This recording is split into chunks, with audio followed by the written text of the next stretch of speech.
नमस्कार, मैं बालकृष्ण मुले एक बार फिर हाजिर हूँ शहर के गलियारों में चल रही ताजा चर्चाओं के साथ। आइए सबसे पहले बात करते हैं भोजशाला मुद्दे को लेकर किरकिरी कराए बैठे महेंद्र हाड़िया की।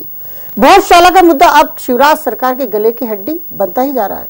धार जिले के प्रभारी मंत्री यानी भोले बाबा जब घायलों से मिलने धार पहुंचे तो उनकी ऐसी किरकिरी होगी किसी ने सोचा भी नहीं था। अब ये कहा जा रहा है कि बाबा की जगह कोई और मंत्री होता तो मामला हाथापाई तक पहुंच जाता। ये तो बाबा ही थे जो शिव की खातिर विष पीकर लौट आए। मालवांचल में बीजेपी का इस चुनाव में क्या होगा, अब कोई बोलने को तैयार नहीं है।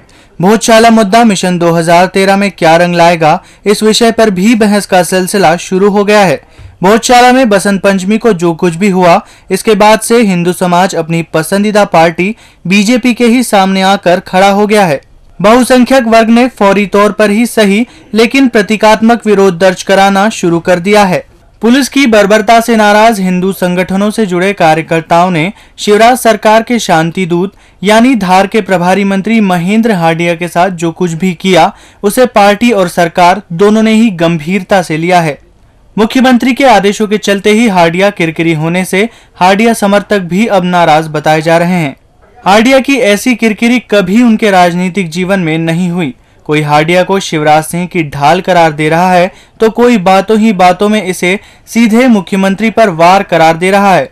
दरअसल कहा तो ये भी जा रहा है कि बाबा के साथ जो कुछ भी हुआ ये किसी षड्यंत्र का हिस्सा तो नहीं। ऐसा नहीं होता तो कार्यकर्ता पुलिस पिटाई का शिकार हुआ देवकरण जाट हरे रंग का गमछा जबरदस्त अभद्र टिप्पणी के साथ पूरी हिम्मत के साथ कैसे पहना पाता। जैसे ही प्रभारी मंत्री के साथ यह हरकत हुई वैसे ही उनका पूरा मुखमंडल ही झुक गया है। बाबा अब अपने स्वभाव के मुताबिक ये कह रहे हैं कि वो इसके लिए तैयार थे, लेकिन सही बात तो ये है कि कोई भी प्रभारी मंत्री कम से कम इन ऊंचाइयों पर रहते हुए इतनी किरकिरी और वो भी इस हद तक तो नहीं करवा सकता जितनी हाड़िया ने अपनी करवा ली है। अब राजनीतिक गलियारों में बाबा समर्थक ये कहते सुने जा रहे हैं कि वो तो शिव की ढाल बने हुए हैं, जबकि बाबा विरोधी अब इस बात को ज्यादा से ज्यादा चर्चा कर उनके अगले भविष्य को लेकर अभी से प्रश्न खड़े करने लगे हैं। भोजशाला मुद्दे के गर्मा जाने के बाद पहली बार मुख्यमंत्री शिवराज सिंह चौहान के दूत के रूप में धार पहुंचे प्रभारी मंत्री महेंद्र हाड़िया की दुर्गति से अब बड़े नेता भी सकते में आ गए हैं। बाबा के पक्ष में सबसे पहले ताई ने अपनी प्रतिक्रिया बातों ही बातों में दे डाली है। ताई का कहना है कि हाड़िया के साथ जो कुछ भी हुआ अच्छा नहीं कहा जा सकता। ताई ने यहाँ तक कह डाला कि भोजशाला मामले में मुख्यमंत्री को समीक्षा करना चाहिए। मतलब भोजशाला मामला अंदर ही अंदर सुलगता दिखाई दे रहा है। सबसे पहले उद्योग मंत्री की बयानबाजी, फिर एक और मंत्री यानी रंजना बघेल की बयानबाजी और फिर अब ताई का कुछ कुछ कहना बहुत कुछ कहता है। हालांकि इस मामले में अभी भी ढेर सारे बयान आने को है। मतलब मामला अभी शांत नहीं हो सकता। इंदौर संसदीय क्षेत्र की सांसद और बीजेपी की ममता मई मां ताई अपनी पार्टी के मंत्री महेंद्र हाड़िया के साथ हुए व्यवहार से परेशान नजर आ रही हैं। ताई ने बगैर किसी भूमिका के इतना कहा कि धार में महेंद्र हाड़िया के साथ अच्छा नहीं हुआ। भोजशाला मामले में मुख्यमंत्री शिवराज सिंह चौहान को समीक्षा करनी चाहिए। हालांकि ताई ने प्रशासन के खिलाफ एक शब्द भी नहीं बोला, बल्कि वो इस बात से इत्तेफाक रखती दिखाई दी कि लाठीचार्ज कोई बड़ा मुद्दा नहीं है। अब ताई के इतना कहने के बाद हिंदू संगठनों के उन कार्यकर्ताओं को तकलीफ होना तय है जो धार में अपनी पीठ नीली लाल करवा कर लौटे हैं।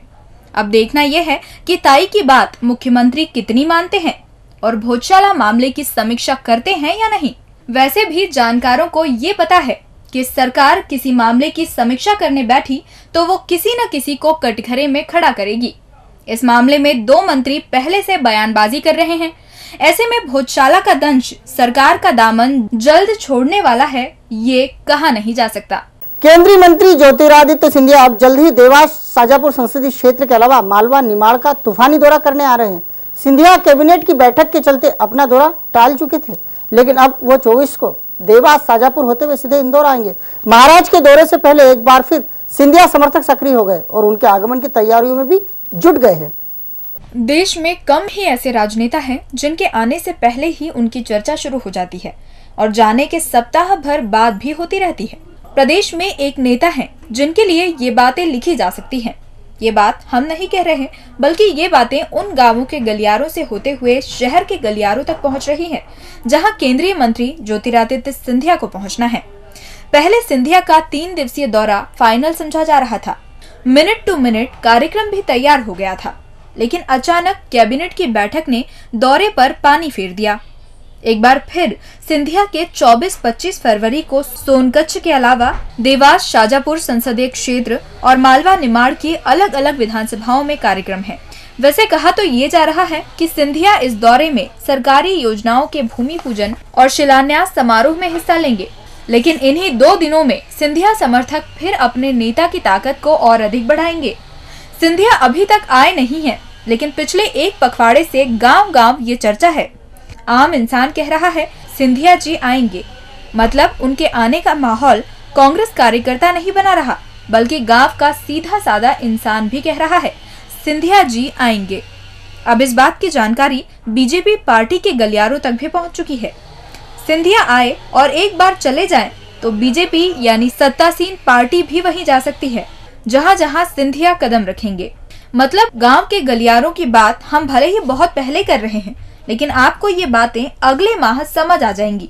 मतलब अब जहां सिंधिया जाएंगे उसके 2 माह के अंतराल के बाद हमारे मुख्यमंत्री जरूर जाएंगे, वो भी ढेर सारी योजनाएं लेकर।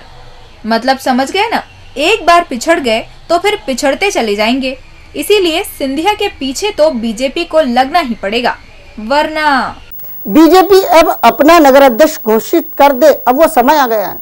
शहर से लेकर राजधानी तक केवल एक ही चर्चा है, कौन बनेगा नगर बीजेपी का अध्यक्ष।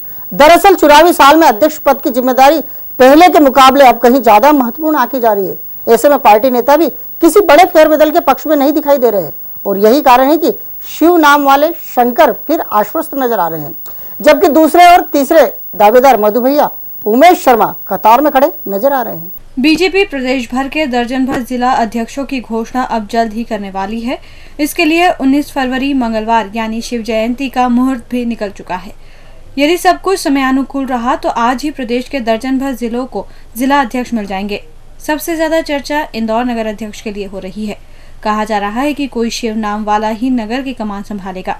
शिव नाम वालों में पहला नाम शंकर लालवानी का है, जबकि दूसरा नाम उमेश शर्मा का कहा जा रहा है। बावजूद इसके इन दोनों के बीच मधु वर्मा भी मैदान में है। हालांकि वो किसी भी बात के लिए जिद नहीं कर रहे हैं।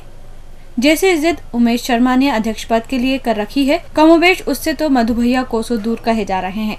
सबसे वजनदार नाम को लेकर बात की जाए तो अब तक के समीकरणों में शंकर लालवानी भारी बताए जा रहे हैं। लालवानी को अध्यक्ष बनाए जाने से पार्टी में कम से कम नाराजगी का संचार रहेगा। उनका सभी गुटों से समन्वय भी अच्छा है। वो जांचे परखे अध्यक्ष है और अनुभव का लाभ भी उन्हें मिल सकता है।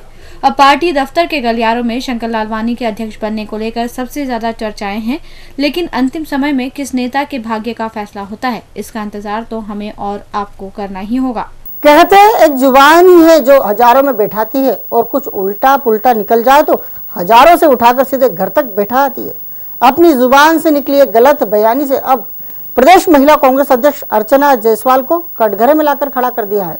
उनकी जुबान क्या फिसली, राजनीतिक गलियारों में जायसवाल मैडम की तुलना सीधे प्रदेश कांग्रेस अध्यक्ष कांतिलाल भूरिया से होने लगी है। वैसे जायसवाल समर्थक अब मैडम की गलत बयानी के किस्से बाजार में आते ही अब बगले झकने लगे हैं। अब प्रदेश महिला कांग्रेस अध्यक्ष अर्चना जायसवाल अपनी ही पार्टी यानी कांग्रेस की पोल घर घर जाकर खोलेगी। ये बात बयानी उनके मुखारविंद से उस समय निकली जब वो विदिशा दौरे पर थी और वो यहां आयोजित कांग्रेस के संभागीय कार्यकर्ता सम्मेलन को संबोधित कर रही थी। प्रदेश महिला कांग्रेस अध्यक्ष अर्चना जायसवाल के गलत बोल की वजह से सम्मेलन में इतना अधिक हंगामा हो गया कि उनकी कही गई कुछ बातें भी शोरगुल में कहीं खोकर रह गई। अब जब से मीडिया में अर्चना की गलत बयानी यानी कांग्रेस की पोल घर घर जाकर खोलने की बात सुर्खियों में आई है, उससे कांग्रेस नेता ही हैरान परेशान है। कहा जा रहा है कि चुनावी साल में प्रदेश के प्रथम पंक्ति के पदाधिकारी ही अपनी जुबान पर काबू नहीं रख सकते हैं, तो आखिर मिशन 2013 को कैसे फतह किया जा सकता है। ऐसा नहीं है कि अर्चना जायसवाल की जुबान पहली बार फिसली हो। उन्हें जानने वाले ये बात अच्छी तरीके से जानते हैं कि वो जब जब बोलती है इतनी ज्यादा उत्साह में आ जाती है कि उन्हें समझ नहीं आता कि कही गई बात का आशय क्या निकाला जाएगा। यही नहीं, वो कई बार वाक्य बनाते वक्त भी खुद ही उलझ जाती है, लेकिन फिर भी वो बार बार संभलती है। इस बार मैडम का उनके भाग्य ने साथ नहीं दिया और अब की उनकी पूरी तरह से ही जुबान फिसलती चली गई। अंततः उन्हें माइक छोड़कर मंच का कोना पकड़ना पड़ा। आयोजन में खुद बी के हरिप्रसाद और प्रदेश अध्यक्ष कांतिलाल भूरिया मौजूद थे। ऐसे में वो चाहकर भी अपने कहे पर पानी नहीं डाल पा रही हैं, न ही किसी और के यानी मीडिया के मत्थे ठीकरा फोड़ सकती हैं। अब कांग्रेस में पहले भूरिया और फिर अब जायसवाल की जुबान फिसलने से पार्टी के गलियारों में इसे शुभ नहीं माना जा रहा है। शहर के गलियारों में उनके कहे की खूब चर्चा है और अब होती रहेगी, क्योंकि बात ही ऐसी बोली है जो चुनाव में दो रंगों वाली पार्टी खुद ही बोलती दिखाई देगी। और अंत में बात करते हैं स्वाति ताई की। शहर में पिछले 3 दिनों से छत्रपति शिवाजी महाराज की जयंती महोत्सव की धूम मची हुई है। अलग अलग आयोजन हो रहे हैं और इन आयोजनों के बहाने ही सही, लेकिन कुछ लोगों को नई दिशाएं और नए रास्ते भी मिलना शुरू हो गए। ऐसे ही एक बड़े आयोजन का सफलतापूर्वक संचालन कर रही स्वाति काशिद को नया नाम मिल गया है। ये नाम दिया है प्रदेश के उद्योग मंत्री कैलाश विजयवर्गीय ने। विजयवर्गीय स्वाति काशिद के व्यक्तित्व से पहले से प्रभावित है और अब उन्होंने अपने उद्बोधन में स्वाति काशिद को स्वाति ताई संबोधित कर दिया है। अब जब से मंत्री जी ने स्वाति युवराज काशिद को स्वाति ताई कहा है, तभी से श्रमिक क्षेत्र के गलियारों में इस नई नवेली ताई की चर्चा है। क्या सोच रहे हैं, अब देखते हैं आगे होता है क्या क्या। प्रदेश के उद्योग मंत्री कैलाश विजयवर्गीय जहां जहां जाते हैं वहां वहां प्रतिभाशाली लोगों की तारीफ करना नहीं भूलते। एक बार फिर मंत्री विजयवर्गीय छत्रपति शिवाजी जयंती महोत्सव में शिरकत करने पहुंचे तो हजारों मराठी भाषियों की उपस्थिति देख आयोजक रहे युवराज संघ स्वाति काशिद की तारीफ करना नहीं भूले।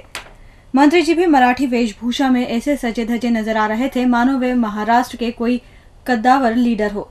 कैलाश विजयवर्गीय के साथ आए मेयर कृष्ण मुरारी मोघे भी मराठी टोपी और गमछा डाले शिव आराधना यानी शिवाजी की आराधना कर रहे थे। जब कार्यक्रम में महाराष्ट्र से आए विधायक रामजी शिंदे ने विजयवर्गीय को दबंग करार दिया तो मंत्री जी भी मन ही मन मान गए। उनकी ख्याति तो दूर दूर तक फैली है। मंत्री जी को दबंग करार देने वाले विधायक बीजेपी के तेज तर्राट विधायक और कोई नहीं, मां अहिल्याबाई के वंशज माने जाते हैं। मराठी में धारा प्रवाह बोलते हुए विधायक शिंदे ने आयोजन की जमकर तारीफ की तो मेयर कृष्ण मुरारी मोघे भी नहीं रुके।